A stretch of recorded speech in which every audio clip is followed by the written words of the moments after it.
back, fellow Dream Warriors, to Riderpiece Theater!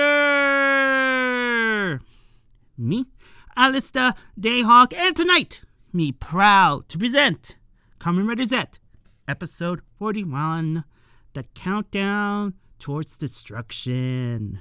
And there's a reason why I titled it that way, because this episode, it feels like Countdown to Destruction from Power Rangers in Space. They're just laying out the foundations of the eventual final boss fight in the last episode. And in this episode was all about the destruction of code.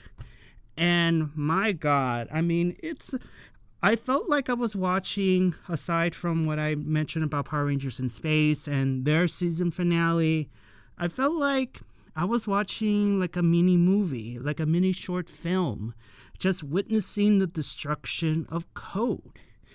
And there were some scenes, just name me one scene, that it was meant to be a powerful scene considering what happens to this guy towards the end, but it just ended so cringe like that. Oh, why did the director and Yuya think that this is a great scene to put out there? Because it was a scene where Zero and Catastrophe have this moment face to face, the same moment as like Rancic and Wes's dad, you know, that showdown between those two.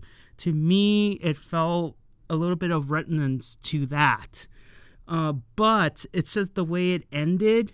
And I'm not talking about, spoiler alert, his death. It's just the way he delivered it towards the end that I was like, oh, that's so cringe. Why did you have to end it with that? But hey, at least he died with a smile on his face, right? But enough with, you know, the foreshadowing and all that stuff. It's time to begin this Riderpiece Theater with this opening scene with the four Nightmare Lords. Now that they're gathered together, sitting on their chairs, and they pull the whole, well, Phantom does, the whole Kingdom Hearts monologue with, you know, this world is connected, tied to the darkness, soon to be easily eclipsed. And you know that monologue like from Kingdom Hearts, the Ansem monologue. But replace this world with all dreams are connected, tied to the darkness, and that sort of thing. Just replace that with dreams, right? Speaking of Phantom, we've discovered now what happened with her and the crazy lady during their last encounter. The Phantom changes to the crazy lady, and Punishment is noticing, oh, okay, so Phantom has fused with her human, and just like the same way he did with Zeke. And Catastrophe is like, what the hell did you do that for? I mean, we're free now, so there's no need for you to fuse with a human. It's such a waste of time. We now have the freedom to do whatever the hell we want, so why do it in the first place? But Phantom doesn't really give an answer to Catastrophe at all, except she's giving out the first order of business, which is creating a world without code. And this is where Catastrophe comes in and does his own destruction, right? So we go to the next scene. We see a code base based in North America. We don't know exactly if it's in the United States or in Canada. Either way, there's a code based in one of those countries. And you see Catastrophe being the walking, talking time bomb that he is. He ends up destroying the code base there, leaving nothing but destruction. And then we go to the next scene, back to Japan, And Zero receives word that the North American base is now destroyed, and he has to, take control of Code as the other bases around the world are preparing themselves for the worst. So Catastrophe is going after every single code base in the entire world. We saw the UK, we saw India, and he is attacking every single base in the world, which, like I said, this is the countdown towards destruction. We go to the next scene. Nem recovers after, remember what happened last week, which I forgot to mention, that the moment that the fairy nightmare ate the code Zombia and transforms into Oblivion, that's where Nem all of a sudden, crunches her chest area. She feels a lot of pain. She goes down and she's in pain while Zeke is hovering over her and be like, oh my god, it's happening. It's happening. He doesn't do anything to help her at all. She recovers from her pain, and Zeke gets all super excited because he knows what is coming.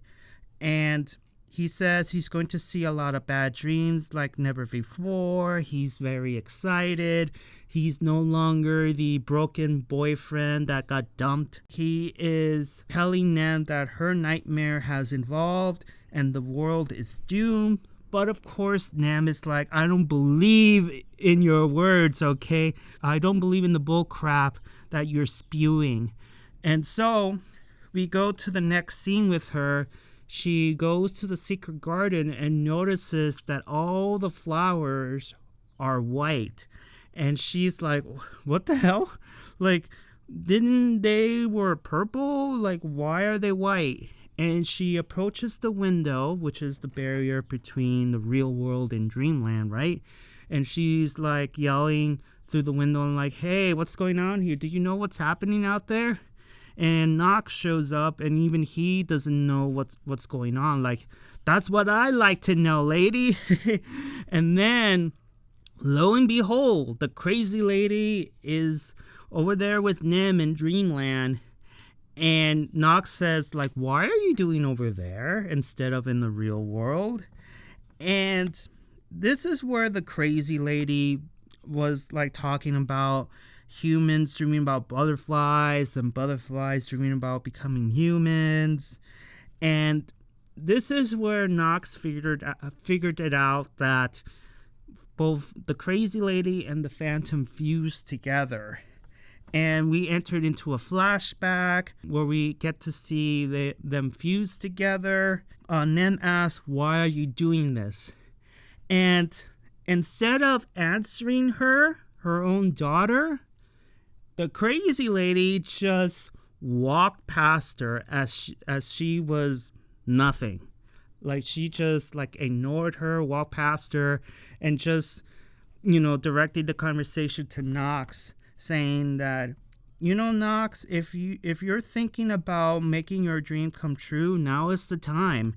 And this is where Nox says, oh, is it time already?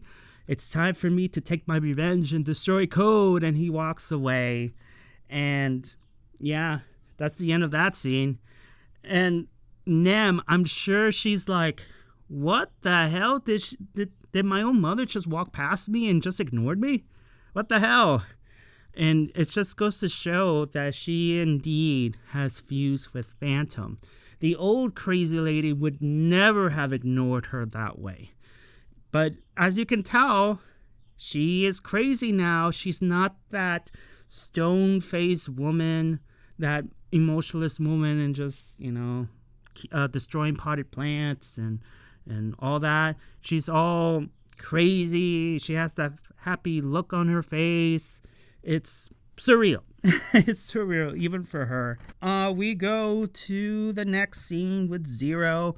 He is informing the world governments and intervestitory bodies that the world is facing their destruction. They're facing their Armageddon, their apocalypse, because it's coming, because Catastrophe is destroying one code base at a time, and because as of right now, Catastrophe has destroyed the code base in Southeast Asia. He's on the clock. He's destroying every single code base in every single major country. So yeah. And then we go to the next scene with Mulder and Scully, which now they have their own office. Even though their office, it looks like an old, dusty, gloomy place. And you see their place is all a mess. And Mulder receives an email from Code that their headquarters are being destroyed all around the world. And this is where Mulder calls Baku of what's going on, which causes Baku to roll out and ride to Code. As Mulder and Scully were preparing to leave, Scully discovers a report on her best friend Rita and how she got killed in a dream and got turned into purple soda, and she wants to discover the truth. And Mulder was like, "Hey, what are you doing? We need to go to Code." And Scully's like, "I can't go because I need to know what I read is true." And I can't blame her, because she even said that, why would I believe Code if, I don't trust them? And Mulder's like, you're right. Like, you can't trust Code considering, their past deeds. But, either way, Mulder goes to Code. Scully goes and does her own thing. And then we go to the next scene, a quick, short little scene with the 4 Nightmare Lords, and they're surprised of how their plan is moving swiftly, because Catastrophe is moving fast. Like, God only knows how many headquarters Catastrophe has destroyed by now. I mean, it's insane, but we all know that his final target is the headquarters in Tokyo. And so, speaking of Code HQ in Tokyo, we go to the next scene. We see Mulder trying to do his typical breaking and entering. And we have this funny moment where he stumbles across Knox. And it's so funny because as Mulder was breaking and entering, right, and Knox was doing the same, right, he uses his phone and tries to go use his phone through the door to see if there's any soldiers or and whatnot, and ends up picking up Mulder's face. And Knox's reaction when he looks at Mulder's face through his camera phone, he was like, "Oh my God, what are you here?" It's so funny. I mean, Knox is so stone-faced. Like, he has no emotion whatsoever until we have this one moment where he finally cracks and he just spots Mulder just giving that, goofy face on his camera phone, and he's like, "Oh." He was trying to laugh, but he's just like so disappointed. I'm like, why are you here in all places? Why are you here? And we have a moment between the two. Both of them are asking, what the hell are you doing here? And we have this moment with Mulder and his t-shirt. It's, and he has this kanji, thing on his shirt saying that the paranormal effects team are back. Knox was like, "Oh, how disturbing." I think he is calling the shirt disturbing. And once again, Mulder is pushing it, and he's asking Knox, like, you haven't answered my question. Why are you here? And then we have a brief fight between the two. And then Mulder learned his lesson the first time that he got punched in the gut by Knox. And the second time, he ends up blocking it. And eventually, he was fighting Knox. And then I'm like, "Oh, Mulder, finally, you're fighting back." But eventually, Knox just punched him in the gut once again. And he's like, "No." I'm sorry. I'm glad that you're, fighting Nox and we have a brief fight between the two, but no, it's not going to go anywhere, which it doesn't. By the end of the fight, Nox knocks out Mulder and tells him, like, you shouldn't be here. If you stay here, you will die. And he just leaves him on the ground, unconscious, and not taking him to safety at all. He just goes on his merry way. And yeah, that's it. Yeah, I mean, kudos to Mulder. He just had a moment of, at least, you gave the audience, you gave me a chance to believe that, is it gonna happen? Is he gonna, punch Nox in the gut? But nope. It was just false hope. But hey, at least he's not sort of like a punching bag anymore. So we go to the next scene with Baku as he is riding towards, Code HQ, and he calls Zero about, okay, who the hell is destroying the bases? And Zero says it's Catastrophe. Now that the dream worlds are together, the nightmares are given total freedom. They can now make bad dreams come true out of their own free will. Because of their arrogance, Code's arrogance, it led to Code to their path of destruction. Their arrogance led them here. And Zero apologizes for Baku for being dragged into this mess. And Baku says, like, don't worry about it. Like, I can do it. You have this dream, didn't you? You created the Zeztz driver to defend against these nightmares, didn't you? I will do what I can to protect the world. I'm willing to help you. And this is where Zero gets a flashback of him, wiping the motorcycle, and you see him inside the spy room. So something tells me that Zero not only created the motorcycle for Baku, he also created the spy room for his own son. Before Zero can tell Baku his mission, Catastrophe comes in and crashes the party, and you see the Tower of Code getting destroyed, and Baku is panicking because now the signal has been cut. He's like, Zero, like, where are you? Like, what's happening? So the line is cut. Speaking of Zero, we go to the next scene. He got injured, and he encounters Nox disguised as a Code soldier, and Zero assumes that he's out here to kill Zero. And Zero says, look, I think I know why you're here, and I'm sure you want to kill me, but right now I need to pass, okay? And before, Nox could say anything, right? Baku comes in and interferes between the two. He tells Nox, please do not do this right now. The world needs Zero. Please. His dream is to protect world peace. There's nothing wrong with that, even though what he did in order to protect that dream is questionable, to say the least, right? But his dream isn't bad. So he is literally defending his papa and be like, look, I understand he did bad things, but, his dream is about world peace. Just let him pass. Do not take revenge on him. And as Zero leaves, Baku and Nox fight. Now, here's the thing about this fight, guys. After this fight, Nox says, I think you misinterpret why I'm here. And Baku's like, wait a minute. So you're not here to kill Zero? No. I'm here to destroy Code's technology and anything involving Code.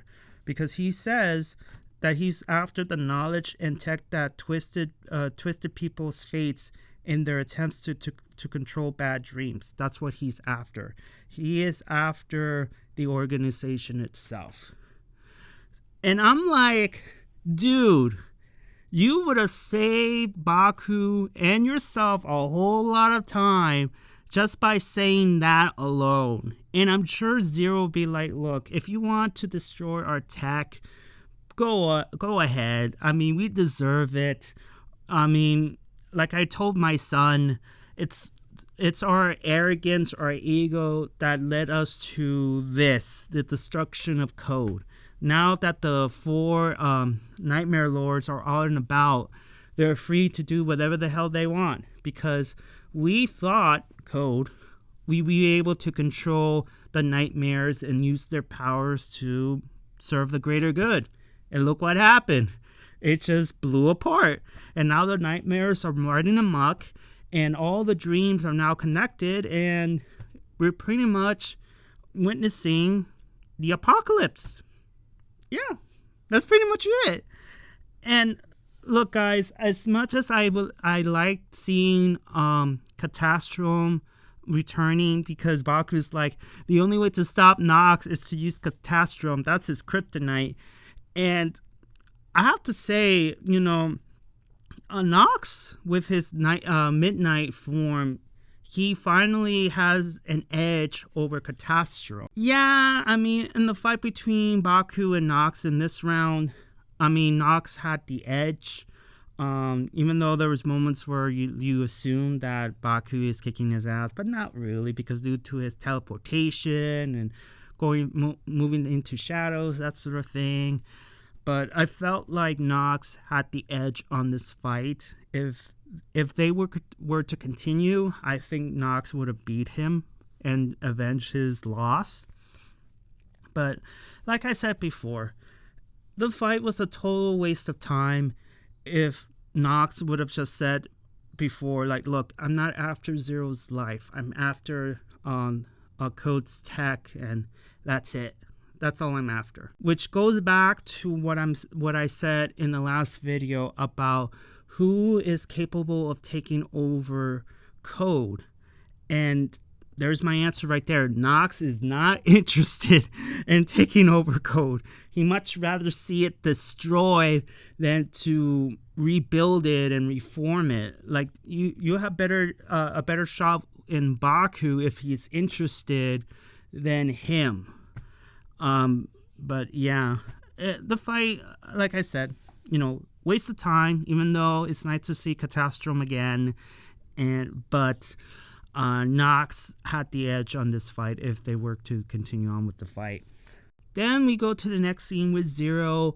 He is gingerly walking towards the exit, but then Catastrophe just with a swing of his arm stops Zero and throwing him into some kind of code office, and he gets knocked out Code, transferring him into Dreamland, where he gets the chance to face Catastrophe face to face. And we have this moment between the two, and let me read what he said to Catastrophe. It's not like I'm gonna ask you to stop, because that's not gonna happen. Just as we seek world peace, you seek the world's ruin. That's your bad dream, your unconscious instinct. And this is where Catastrophe says that this civilization will perish. All things created will someday break down. At the very end of this scene, some may argue that it's one of the most cringiest scenes in the history of Zeztz, while others will say, well, you know, it's the face of defiance, the face of facing death and just spitting death at the face with that facial reaction. But after their mini talk, Zero just gathers up the courage, turns around, staring death at the face, and says, I believe in my dream. He was yelling it from the top of his lungs, but his facial expression, like his face, he didn't have that serious face. Instead, he had the face of the Joker, like he was smiling. He had that crazy face on, and I was like, oh! No. No, man. That's not. Oh. Who I think the director was the one who was like directing the actor who plays Zero, be like, give me the most craziest face, or just give me a face that you will do if you were staring death at the face. And I think that was it. I was like, ugh. And on social media, they actually have like a picture of a t-shirt with Zero's face on it, yelling out, I believe in my dream, with that crazy look on his face. I'm like, oh my God. Oh no. If that were real and made, I'd probably see myself getting it.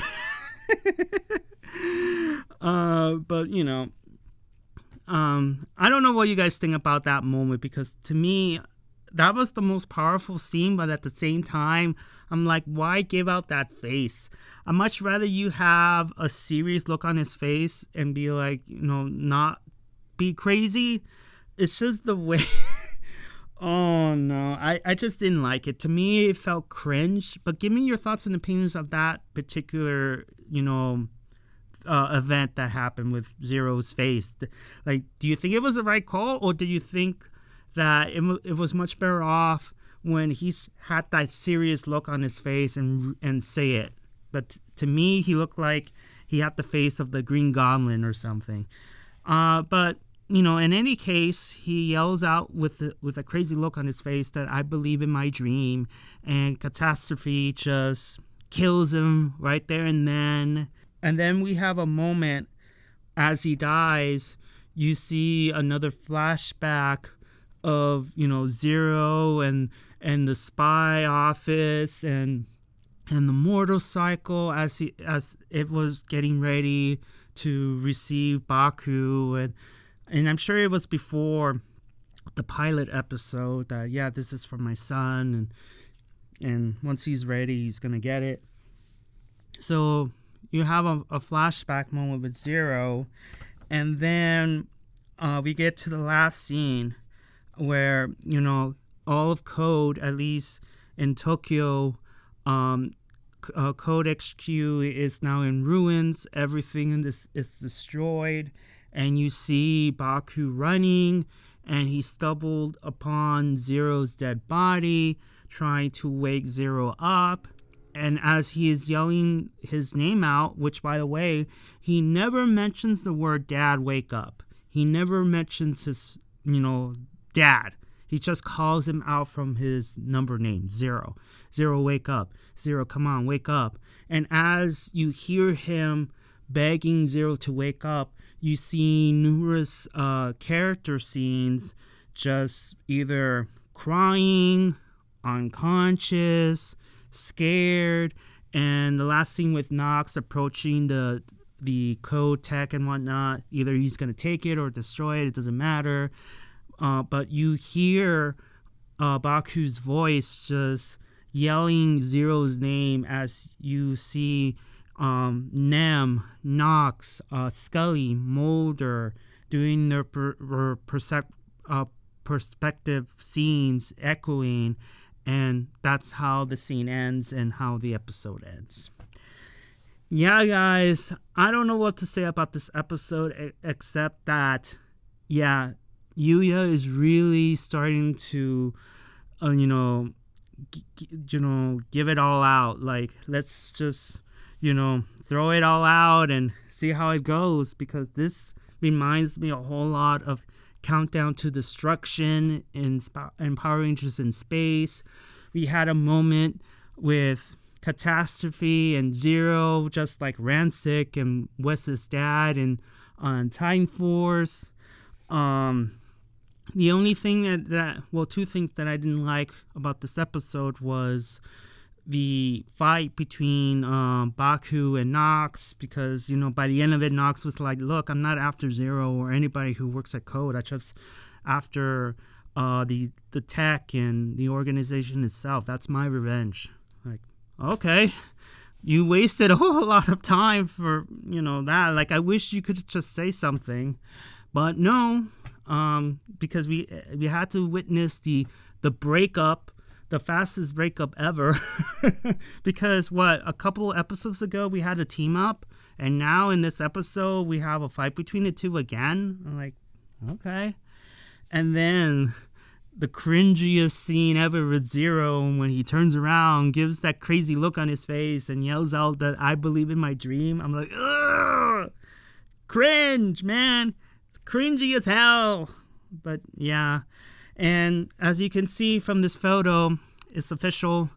Zero is officially dead. You see the actor getting his flowers. So good job, Zero. I don't think he's going to be voicing the Autobot anymore. So yeah, Baku is now officially on his own and without Zero to guide him, which, by the way, he never really needed Zero to begin with anyways. But, yeah, Zero is officially gone. And now it looks like from the next episode, he wants to kick Catastrophe's ass for killing his own papa. Yep. But yeah, a good episode. It's the beginning of the end for Zeztz, because we're seeing the destruction of Code. Code is now gone. Zero's now gone. I'm sure Nox's revenge is now complete. So what's next for Nox? Obviously, he's going to team up with Baku and defeat the 4 Nightmare Lords. And Baku wants revenge, and Zeke is happy again, and the Crazy Lady and Phantom fuse. So Crazy Lady is officially crazy and happy, and yeah, you wonder what's next, because now Code is gone. You wonder, okay, what's next with these nightmares? What's next? I think the destruction will continue even when Code is gone, because eventually, if they have it their way, the world will be destroyed and humans either become slaves or extinct. Either way, a nice start towards the beginning of the end of Zeztz. We have 9 episodes left, so yeah, the countdown towards destruction and towards the end officially begins now.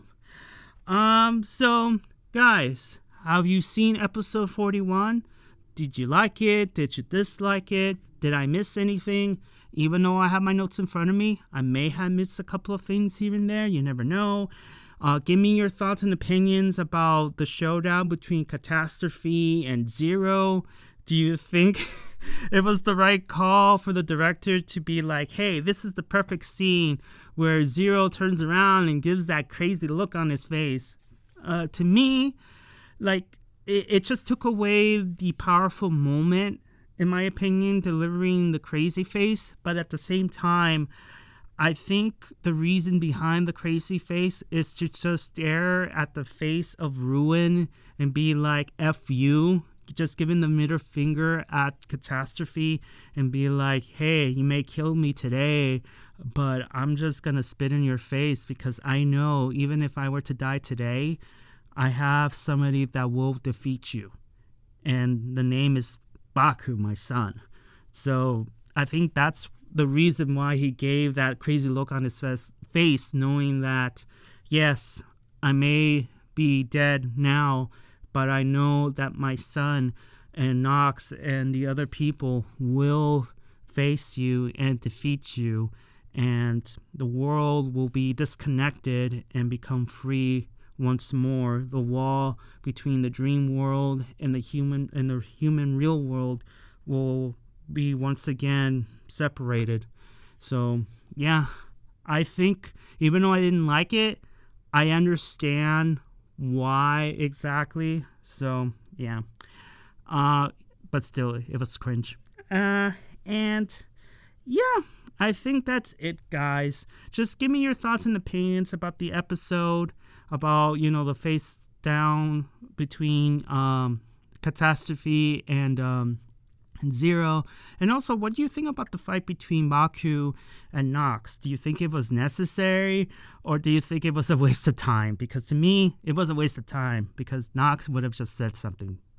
But yeah, I'm starting to ramble, guys, so it's time for me to go. So give it a like if you like it, and please subscribe, and I'll see you all on the other side of Oblivion. Johnny!